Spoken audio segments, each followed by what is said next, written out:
All right. Well, seeing as today is partially about how you use your time, we'll try to use yours wisely as we get started on time. Thank you again for all being here to learn more about the 6 proven best practices in elementary school scheduling. And these are really attributes that we've found. We work with schools across the country, K to 12, but really focus some of our practices around elementary school scheduling.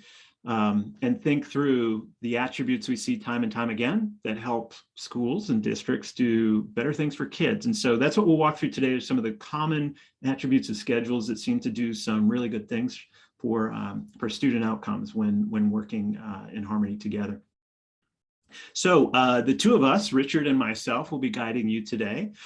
So I oversee DM Solutions, which is, we'll walk through how that all fits into DMGroup if you're not familiar with us in a moment. But part of that work is really thinking through the use of people's time, both at the master school scheduling and staff scheduling levels. And I work in partnership with Richard, who heads up the product development portions of this, as well as has extensive experience K to 12 in scheduling across the country.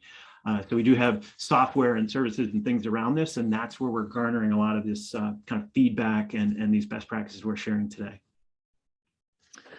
So in terms of how we'll work through the next half hour or so together, we'll give you a quick backdrop of who DMGroup is, so you have context again on why we're presenting this to you and why we think we have some good things to share. We'll talk through just that foundation of scheduling, why it's tricky, and kind of embracing just the innate complexity of it, and then walk through those best practices. We'll make sure we capture some moments at the end too to review any questions and share more in terms of how you can get access to more information, things like that.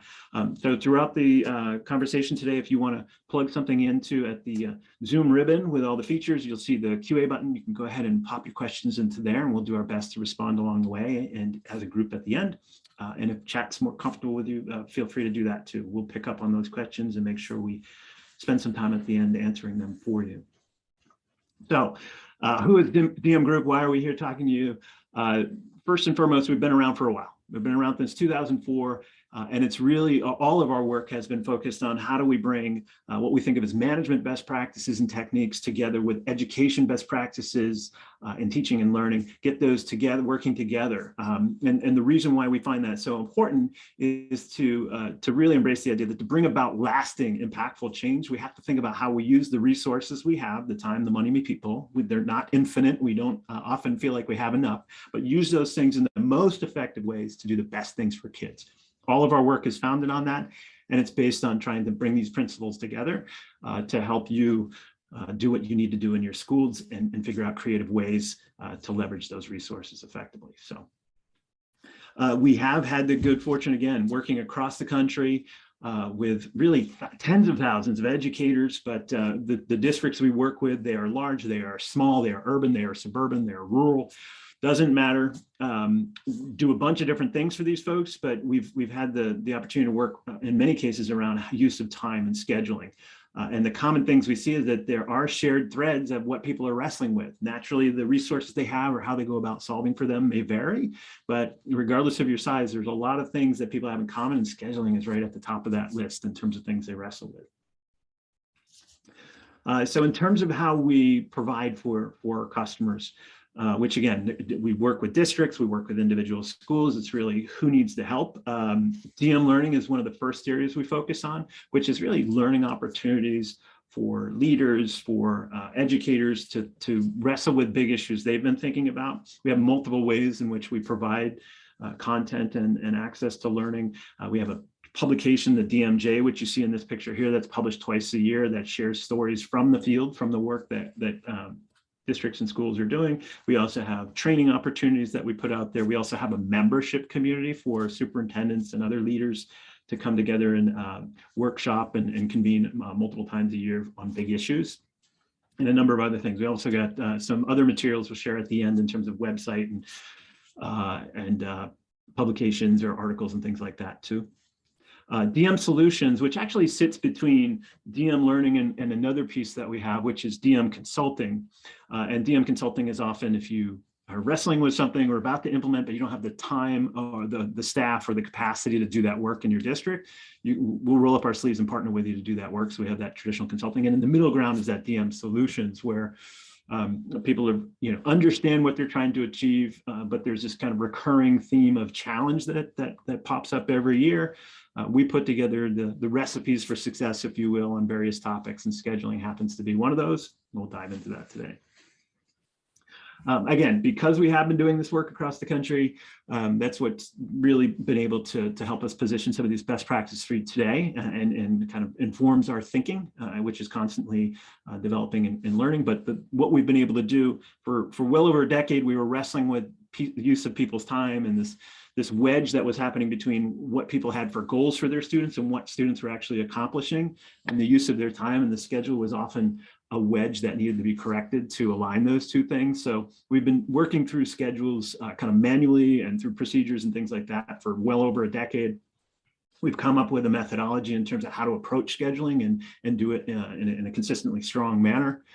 And then also, because there were some gaps around, especially the elementary school scheduling software for designing and creating elementary school schedules, we built our own solution for that too. So we have some expertise for certain, and we've combined these things to share these thoughts today with you. So as we get started, we'll kind of level set in terms of some of the things that we see when we're working with schedules and why they just happen to be tricky right out of the gate. So the first thing is, as we, and this imagery right here with all the different circles is intending to depict a district of about 5,000 students, but let's say has 5 elementary buildings in their district. It's intending to depict that we're going to start building those master schedules and making decisions about those 5 schools up at the top, but that very quickly is going to influence a number of homeroom schedules and what can happen for those schedules. It will also start to influence, and you have this interdependent web that starts to get created, all the other things that need to happen in the school. So as I start to define what happens in a homeroom, I'm going to start to define what kinds of options special educators or reading teachers or interventionists or you name it have.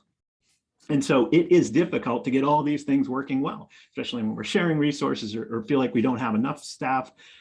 Getting all this to work together is innately complex and presents often the first level challenge in building schedules well. The other thing that we see quite often is that people are coming from a variety of backgrounds and different ways they prioritize what's important to them for their school, within their classroom, and so on.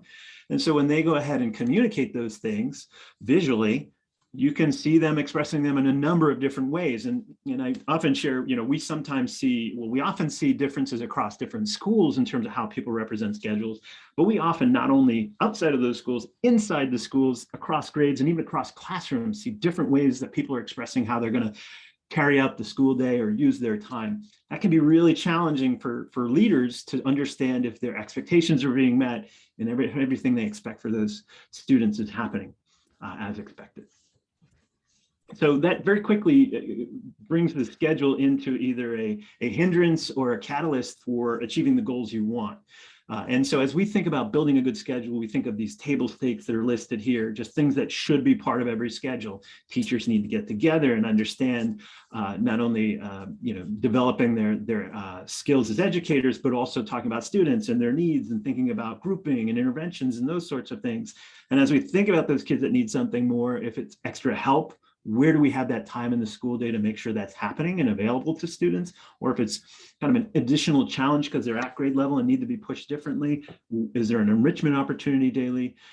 All those other things that happen in and around those core curriculum items, such as specials, PE, art, music, are kids getting access to those in similar ways, especially at a grade level? And if it's multiple schools in a district, same access across different schools. And then, of course, everything else the student needs to round out an equitable education opportunity for them so that students are getting everything they need to be successful. So if it's special education, could be interventions, could be related services. How are all those things fitting into the day without disrupting core academics and things of that nature? So when the schedule is not working in your favor, it can very quickly feel like I need more time in the day or more staff to achieve some of these things that we think should be part of every schedule in every school. So the common challenges that derive from inefficient schedules, we get fragmented time, right? We've got these big 90-minute blocks of reading, let's say, and all of a sudden a special gets wedged in there and breaks up the block, or a lunch has to happen, or a reset, or you name it, right? There's something that breaks up these big blocks, and so it doesn't flow the way it was intended. We're not finding enough time to get those kids those extra supports kids need to round out their specific interventions or services and so on. The amount of time that kids are getting access to ELA, math, social studies, science can be inconsistent, if not kind of governed in a way that really tries to reinforce kids getting access to the same level of instructional minutes. And we'll dive into how those little things, little differences matter in just a moment. Common planning time, right? So how often are you looking? We'll check in with you to understand how that's going for you, but common planning time is critical, but we're often finding people really making trade-offs between common planning time and other things and not able to find that opportunity consistently. You very quickly find that you feel like what your needs are and what you have available to serve those needs are disconnected. And last but not least, the schedule and the strategic priorities you have are not aligned. And so you're not getting the results you expect based on the goals you have because the schedule is getting in the way and not aligning the school and your staff for success with students. So we're going to walk through 6 best practices today. Again, these are things that are attributes of strong schedules we've seen time and time again. Those practices are interconnected and work together to come up with kind of a holistic solution for scheduling. But one is that consistent allocation time or instructional minutes. How do we ensure that for all grades and all students?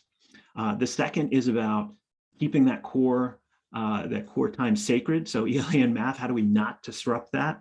The third is finding time for kids that do need extra help without disrupting the core. How do we find that time? Where does it come from? What would it look like? The fourth is thinking about students and how we could regroup them when they have like needs. This can really stretch the impact and the capacity of service providers and folks that are trying to help kids out when they need some extra help or have additional needs. And then the last two, which actually work together, strategically scheduling specials and finding that common planning time. And so these work together because we often find specials as a way to move towards that.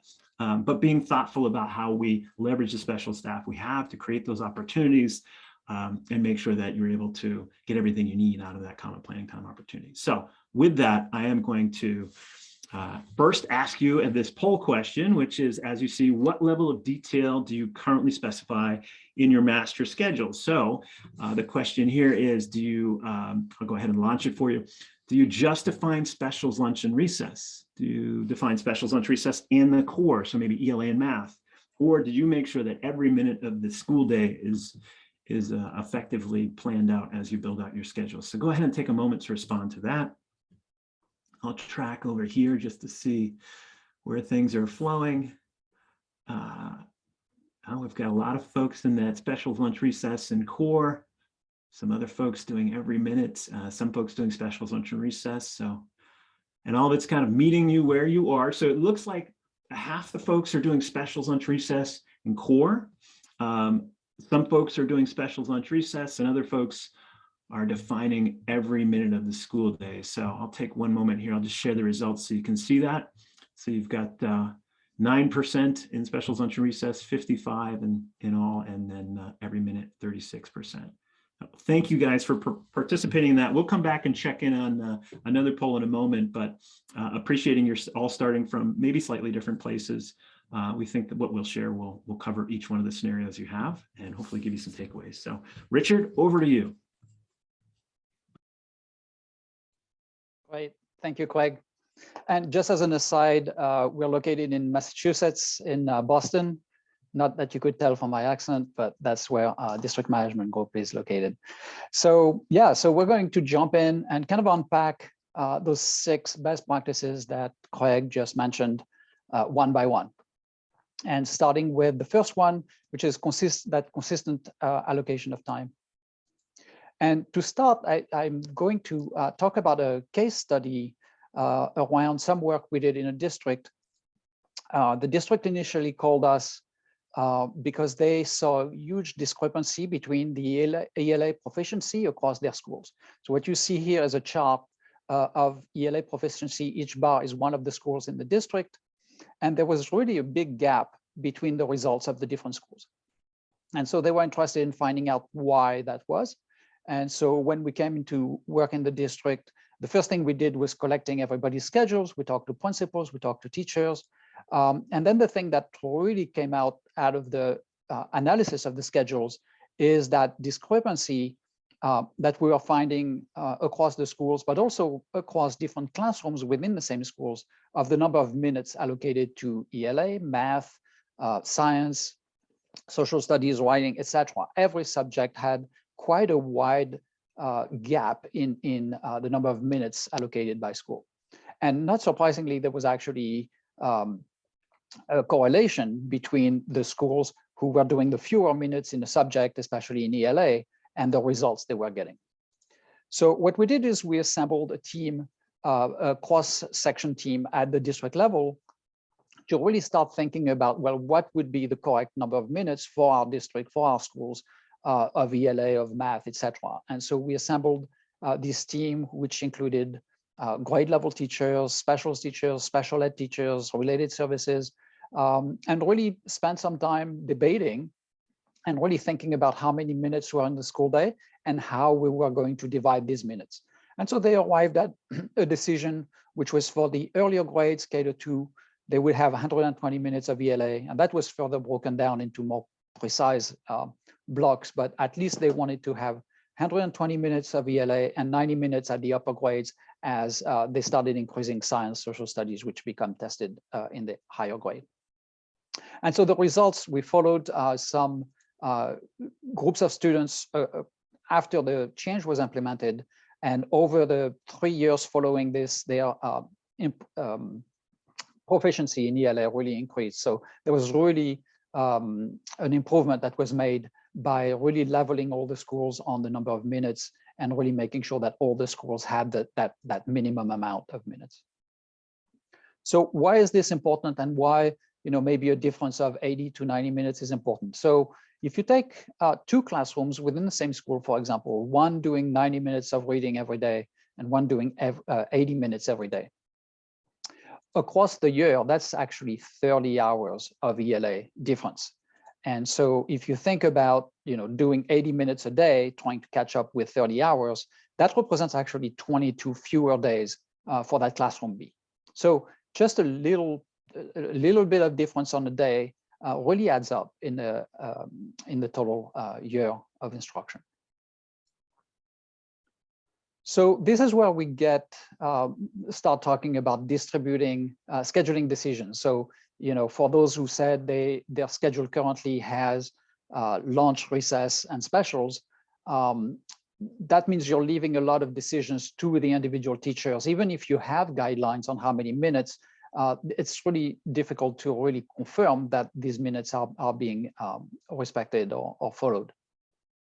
So what can happen is students from different classrooms get different amount of instruction, just like we saw in this case study. Also for support staff, like special ed teachers, related services teachers, now they must navigate a lot of schedules to find out when they can pull students out or push in the classroom, each classroom having a different schedule.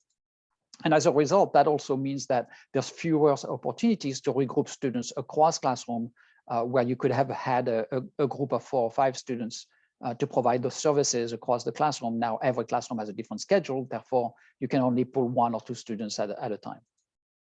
And so the direct result of that is you may need more staff to cover the students' needs. So really what we think about is schedules should be much more precise and much more student-centric, much more coordinated across the different grades. So historically, again, that practice was very much when schools were a lot simpler. The principals would really focus on scheduling lunch, recess, and specials. And then the homeroom teachers would kind of work within the gaps that are left to teach all the subjects. And then special ed teachers, as I mentioned, would have to negotiate and understand all these different schedules to provide their services.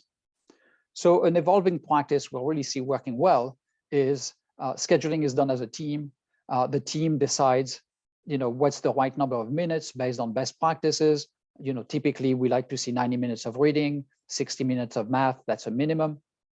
And really scheduling, the whole schedule that way, making sure that all the different grades work together as a system, not just individual schedules for each classroom.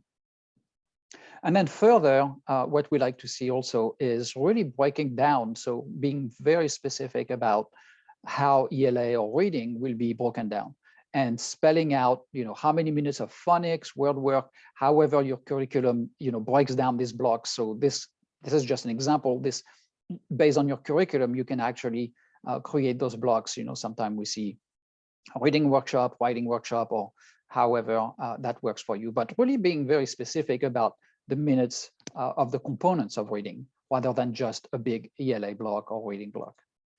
And then the same can happen with math. So really thinking about, how many minutes of whole class versus small group instruction.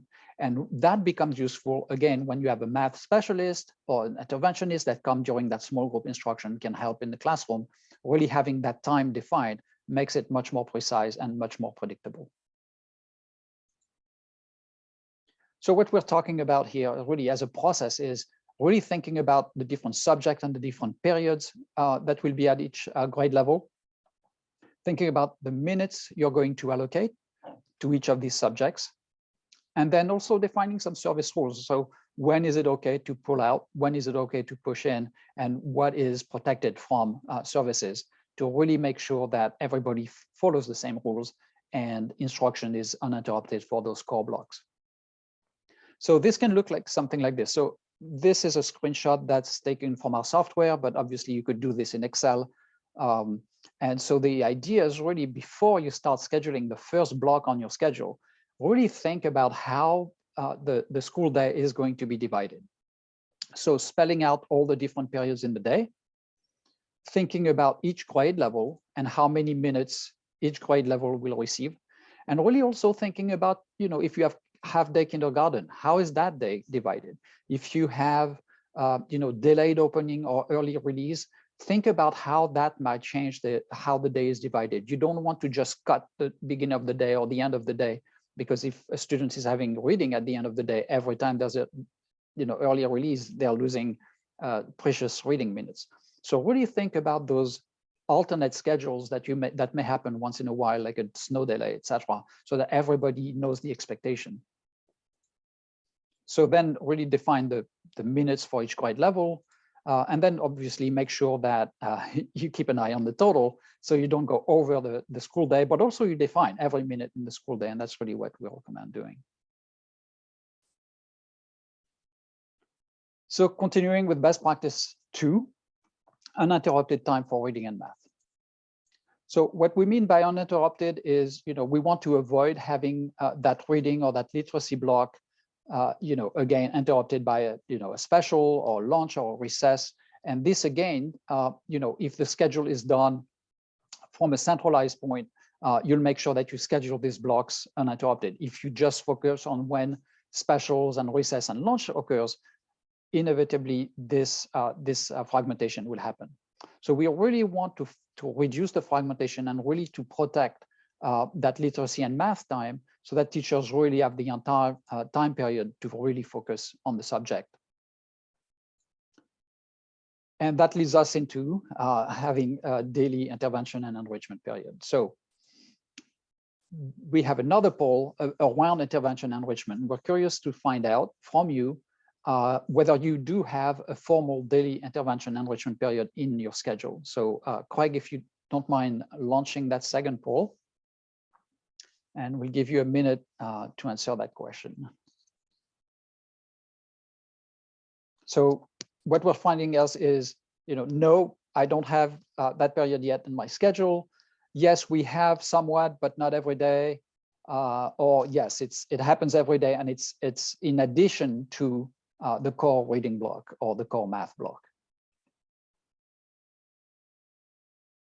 Right, and so again, we have pretty distributed. A few people said no. We have a few that says not every day, and then I'd say the majority says yes. Craig, do you want to maybe share those results? Great.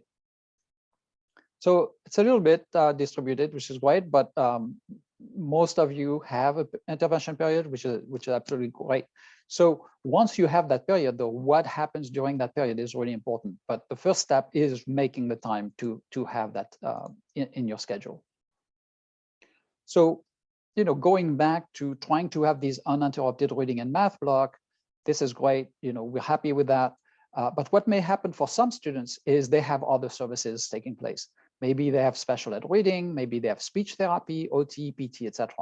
And what ends up happening sometimes is these students that need more time on some subjects end up getting less time because of the way the schedule is created. Maybe that special ed teacher, that's the only time they can provide services in reading, or maybe they're pulling out during the small group instruction, or etc. So there's a lot of constraints that may have caused that. This is not necessarily the intent of the teacher to pull out of reading and math, but it can happen, and we see it happening a lot.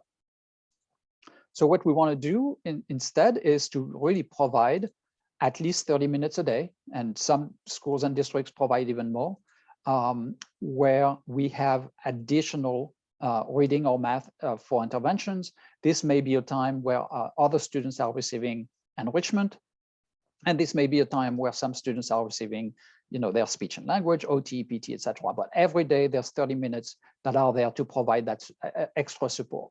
So obviously this is a trade-off, right? That time has to come from somewhere. But again, when you start doing this minute allocation, take into account the fact that you will have an intervention enrichment period, and that will be supporting all students. So the other thing that this slide doesn't show is we'd like to see this block across an entire grade. And this means that during that intervention enrichment time, you can create these dynamic groups across the different classrooms based on the student needs. And we'll talk more about that in a second. And then also sort of scheduling these blocks at different time for each grade, so that your staff who, your interventionists, your reading specialists, math specialists, special ed teachers, OT, PT, etc., can go from grade to grade through the day and kind of flood each grade by creating these dynamic groups. So that's really the idea around how the time is used efficiently. And even the homeroom teachers, obviously, that's a time where they can provide enrichment or they can provide interventions as well. So really leveraging all your staff and then making sure that students are assigned to the most relevant teacher for that, the most qualified teacher for that. So what happens also is now you can really safeguard reading and math, because you have a dedicated period where interventions will take place and where extra support will take place. But what happens is some students have even more needs. So just having 30 minutes a day, some students may have higher needs and need extra services.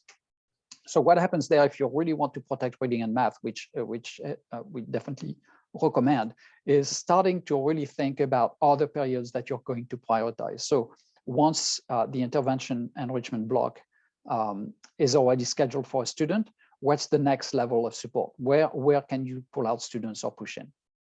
So very often science, social study might be the next logical one.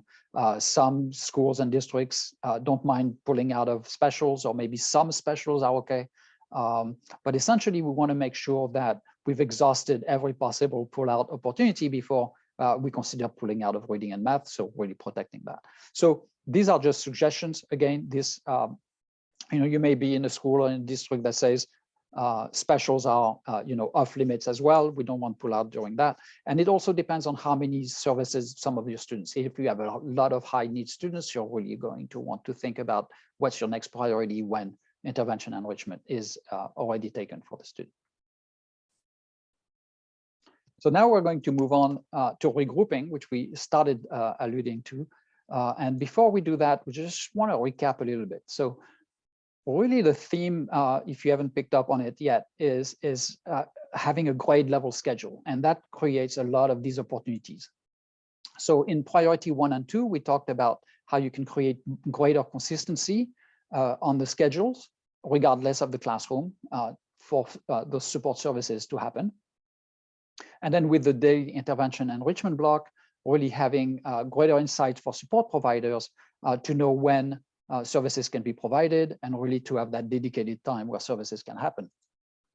And now we're going to talk about how you can leverage that time that's been created to regroup students across classroom. And then we'll finish with priority 5 and 6 around common planning time and specials. So really creating that foundation of grade level schedules, this is what's going to provide opportunities to regroup students.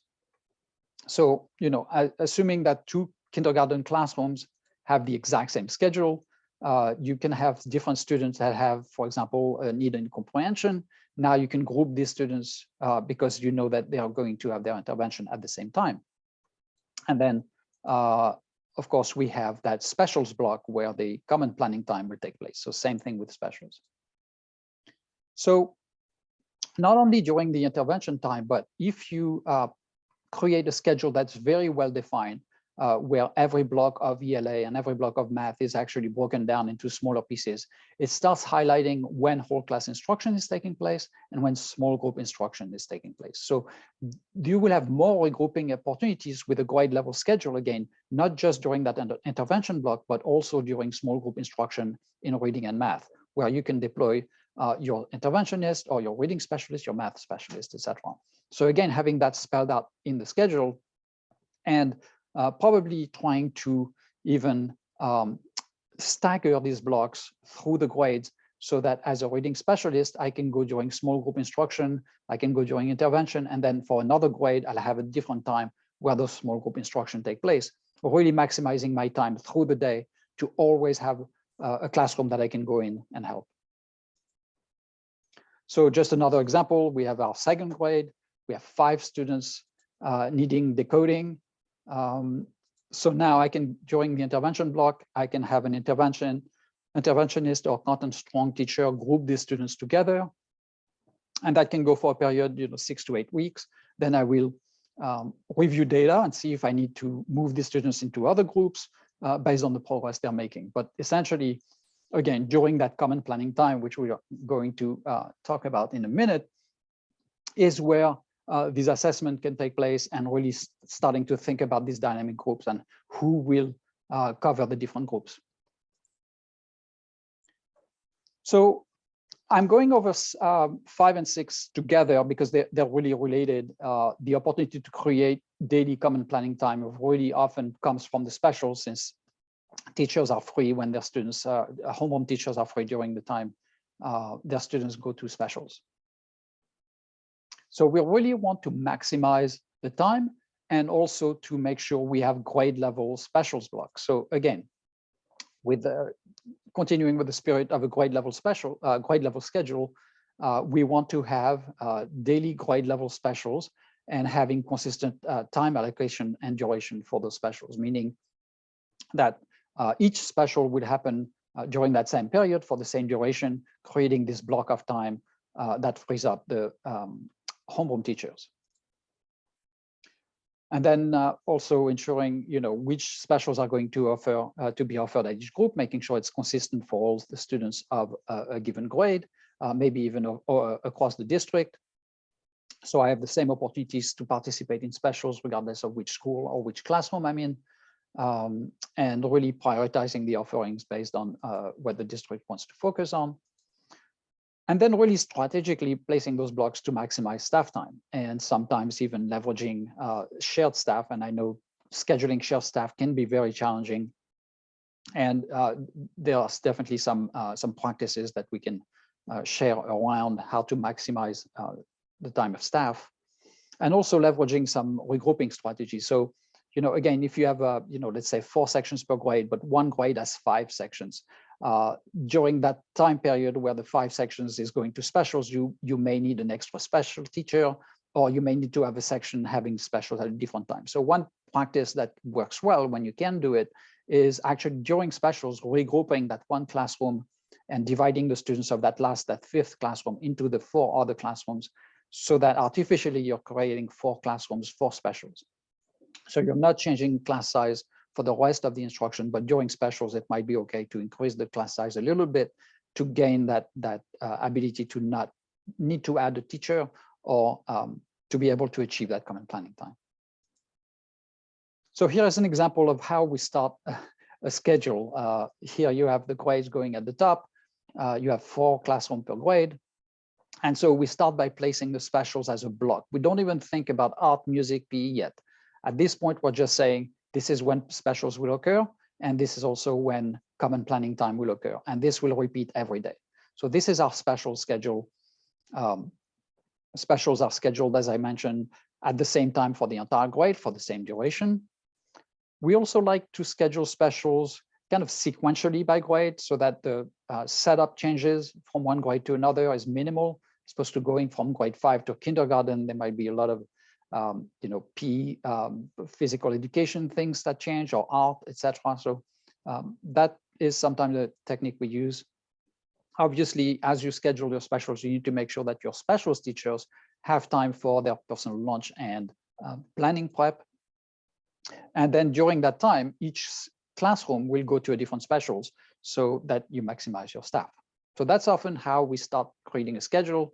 Then we'll start building lunch, recess, and then there's some of the core blocks. But specials being a big constraint in your schedule, that's often how we start schedule. So then starting about thinking about the schedule of individual teachers and how can we maximize their productivity or their time.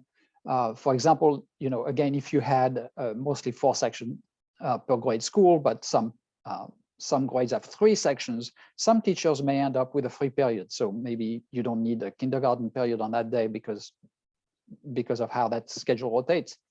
So instead of having fragmentation within the day, you may want to think about how can we maximize those teachers' day so that that fragmented time can be maximized. So for example, I may want to schedule grade 5 later in the day and 3 so that I have a big block of time that can be used either to send the teacher to another school or to do other activities, maybe developing curriculum or however the time is used, but maximizing that time so that the day is not too fragmented. So here's another example of, so we've worked with a lot of districts where their special schedule looked a little bit like this. So assuming they have art, music, PE, and library, this is just an assumption of 4 specials rotating on a 4-day cycle, for example. And we see different classrooms having specials at different time, and you can see that this is kind of completely fragmented. They're not able to have daily common planning time with that model. Very often staff has to travel during the day to go to another school because we're told our art teacher is only available in the morning or only available in the afternoon. And so that creates all these constraints within the schedule and really doesn't leverage the capacity of the staff. So one example that we like to see is really trying to maximize all the periods where the teacher is needed on one day, and then having maybe a day where there's nothing to teach that the teacher can be used at another school. So here's an example. Again, 4 sections, 4 specials on a 4-day rotation. If you have a 3-section school, every day you can arrange such that 1 teacher is not needed. So on day 1, you won't need an art teacher. On day B, you won't need a music teacher. And you can see we're covering all the sections every day of those 3 sections over the cycle. And then another school has 5 sections. So that complements the first school where you can actually pair these 2 schools because this school has 5 sections, we need to repeat one of the specials to cover all 5 sections, which means we need an extra art teacher on day 1, which we can send from that first school. On day 2, we'll need 2 music teachers. That will be the day those music teachers are not here. A little complex, but this is just showing one of the techniques where you can make sure teachers don't travel during the day, so they don't lose one period to travel. And you're really maximizing and pairing schools together. So this would work if you had a 2-section school against a 6-section school, right? All these models would work in conjunction. Again, this is an example where maybe most schools have 4 sections per grade. So that's why we have that 4-day rotation. If you had 5 sections per grade, maybe a 5-day rotation with 5 specials would work better, etc. So there's some math behind these optimizing for these specials. And then common planning time. So the research is really clear about the benefits of common planning time. Obviously, this is a time where teachers need to collaborate on lesson planning, to discuss formative assessment. This is a good time where these groups, during discussing the groups for intervention and discussing which teachers are going to be assigned to each group of students, really embedded in the use of data to drive instruction in the district. And then this can be also an opportunity for PD and maybe a time for a veteran teacher to teach, or maybe watching professional development videos, however you provide that PD. So putting it all together. So here is an example of a schedule. Again, this is an example with a K5 schedule with 4 sections per grade. There's a lot of variations on this model, obviously. But some of the component we like to see is, once again, we have a grade level specials. Every classroom of a grade has the exact same schedule. We have this uninterrupted core. You can see that these reading blocks and writing blocks are uninterrupted, same thing with math. And you can notice also that we've kind of staggered those through the day so that specialists can go in during small group instruction. Actually, I would really like to see that reading block broken down, like we talked about, into the components of reading, as well as the components of math, or maybe just highlighting whole class and small group instruction. We have our daily intervention enrichment, and this schedule, by the way, is the same every day. The only thing that changes is which specials each classroom is going to on a different day, but it's a very consistent schedule that repeats. That's exactly the same every day. Not that you have to do that, by the way. So if you want to rotate between science, social studies on different days, or maybe you have some things that happen on Friday, you want to inject some SEL in the schedule. So I'm not saying you have to have a daily schedule that's consistent, but the more consistency, the better. So we have our intervention enrichment blocks. They are staggered through the day. So you can see here on the right, we see the staggering of the specials and the intervention enrichment block. We have the ability to regroup students because, again, it's a grade level schedule. So during small group or during intervention, students can be regrouped based on their needs. And we have that specials block that provides 45 minutes, in this case, of common planning time every day for homeroom teachers. All right, so I'm going to send it back to Craig. And thank you so much for your time. Excellent. Thank you, Richard. Hopefully folks caught 1 or 2 ideas from that conversation about things you might want to consider for your schools. We do have a few questions, so we'll take a moment to walk through those. As we do, we also want to make sure that this is the start of a conversation. I'm happy to continue it, whether it's making sure you get access to some other materials that may be helpful, or reaching out to us. So this last image is just to help you see some of those ways to contact us through scheduling at DMGroup K-12. That will reach our scheduling team and help you get answers to things you might be curious about. There was a question around, this is actually one of the questions through software, and just, I mentioned that earlier, but some of the images Richard was showing were actually from our software. We call that DMSchedules. And there are 2 products out there that you can get to from that URL. One is for elementary master school scheduling, and another is for individualized student services scheduling. And they work in tandem, but there's more information out there on that site. There's also our website under DMGroup. So DMGroup K12/resources will give you an opportunity to get blog posts and articles and toolkits and things like that we've developed in and around schedules, if those are helpful. And also tied to some of the other questions are some of the other webinars we have coming up. So this is our fundamental 6 attributes of best practice schedules. We also have 6 steps. So when you think about your scheduling process, what kinds of things can be helpful and prove to be beneficial when you're preparing and building your schedules. So that's another webinar that's out there. Another one tied to a question is specials. We're going to have a webinar around the specials scheduling too, because that seems to always be the thing that, the tail wagging the dog a little bit. Got to get those in, but that can be disruptive when tricky, can be disruptive to the core schedule. So with that, there's information here to help you get to that. We're going to share this after today too, so you'll be able to leverage this as a resource to get back to these URLs. But 3 quick questions that popped up. So one was the software, which I noted we do in fact have software, so feel free to check that out. There's a little video on those sites too. One of the other ones was handling what I call the bubble grade, right? Where you have 4 sections in every grade across your school, but one has 5, and so they move between K, the 1, the 4, right? And so how do you manage that? We will touch on that in our specials scheduling, but one of the strategies we'll look at is regrouping, and that doesn't necessarily work for everybody, but can you get that fifth section regrouped into the other 4 sections in a way that doesn't blow out the class sizes, things like that. That's one tactic we'll often use, and or seeing if, depending on the number of specialists you have, if there's ways where we can dovetail that 5th section of specials in some way. So there's a couple of different ways to do that, but regrouping is one way to consider it. If you haven't before, if you have 5 sections and you only have 4 staff, can you regroup that 5th section in? And there's 2 or 3 ways where you can consider regrouping. So that's something to consider. If you're not sure what that is, feel free to reach out to us. We can help you with that.